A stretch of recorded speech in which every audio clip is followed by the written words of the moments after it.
Cuba Street's sort of the heart of the city. It's quirky, vibrant. It's iconic for the atmosphere that it's always got, buskers and musicians.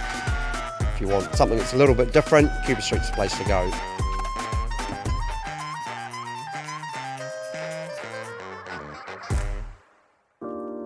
This part of Cuba Street was one of the original places in Te Garo that was really heavily built with housing and shopping from last century. So a lot of the infrastructure is old.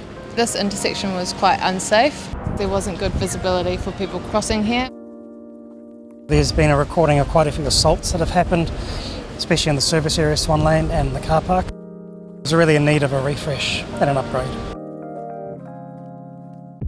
We've got quite a large program of work that Council's funded for a number of years now called the Laneway Program. It's all about investing in these spaces that connect some of our key pedestrian and transport arterials. Sequentially, we're going through these spaces that arguably had been forgotten over time and starting to regenerate those and invest in them. As the city does densify, there's a lot more people using them. They're becoming thoroughfares. And as a result, businesses are starting to fire up along those connections as well. And so they're becoming way more interesting spaces to spend time in and quite an important community asset.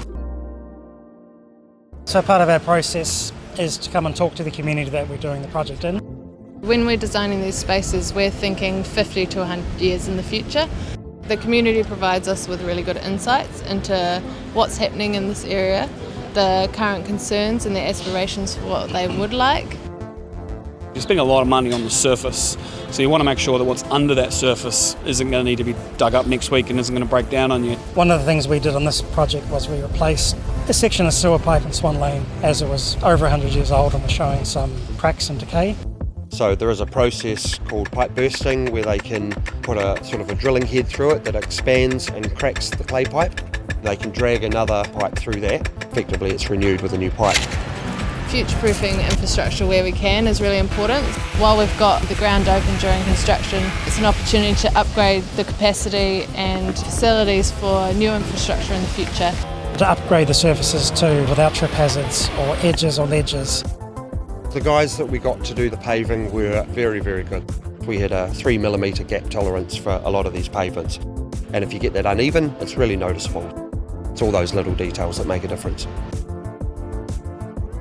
The changes to the intersection does narrow the road, but it actually slows the vehicle movements, which improves safety for that negotiation between cars and people. The next part of it was obviously ensuring that the new street space adapts for the climate. The forecast for the future is more rain as well as more residential growth, which means more impact on the stormwater network. And then there's also pollution. Traditionally, your stormwater from the road, it's full of contaminants that come off the tyres and out of the engines.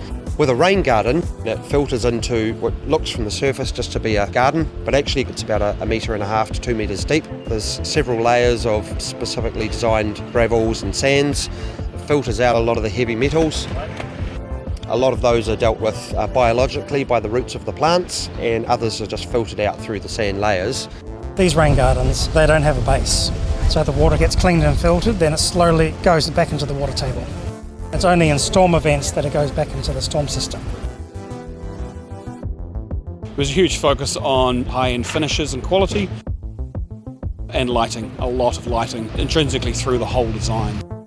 We installed a whole bunch of street lighting, which improves safety, but it also brings a visual connection to Glover Park from Cuba Street. So having amenity lighting, makes a space a nice place to be.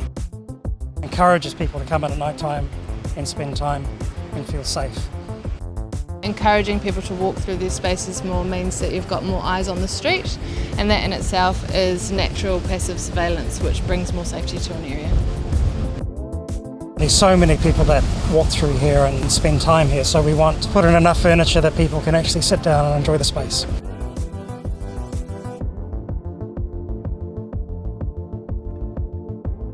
Having more bike racks is really good for people who want to be biking around the city.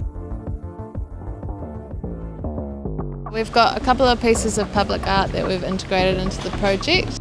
We've got the mural done on Garrett Street by Izzy Joy Te Ahu White, which speaks to the Waimapihi stream that runs under Garrett Street there, but also speaks to the cultural landscape and the cultural connections of this place. We've also got the work of Andrew Beck's. It's called Shadow Windows, and it's some subtle engraving throughout the surfaces of the streets. It talks about the old fabric of Wellington and how, those things have changed through time. Art's a fantastic way to bring vibrancy, character and tell stories about our history and heritage related to the place in which it sits. Day one after we pulled the fences down, this place was flooded with people. Everybody out here on the lawn, on the beanbags, on the chairs, having lunches and everything else. There's a lot of thought that goes into the details of the function of the space, but really at the end of the day it's about the people and having an environment that they can enjoy and use well. The sense of diversity and community is much stronger now than it has been. Ultimately, past the disruption of construction, it is benefiting the businesses. You've got to put up with a bit of carnage in order to get something worthwhile. This is about making communities as well, right? But as we densify the city, we're going to be going up and not out. These laneways are going to become more and more important. We have to continue to produce these types of outcomes because as the city densifies, the residents will be expecting a level of service or an experience that is what brought them there in the first place. So on the completion of this project, we can take learnings and build them into our next ones with a focus on water health, greening in the city and a place for people. And we managed to plant 14 extra trees in the city on Cuba and Garrett Street. So if you come back here in 10 years' time, you're going to have this, beautiful tree canopy coverage. We want to be able to create spaces in the city that are real for people and that actually make sense to how people live and use these places.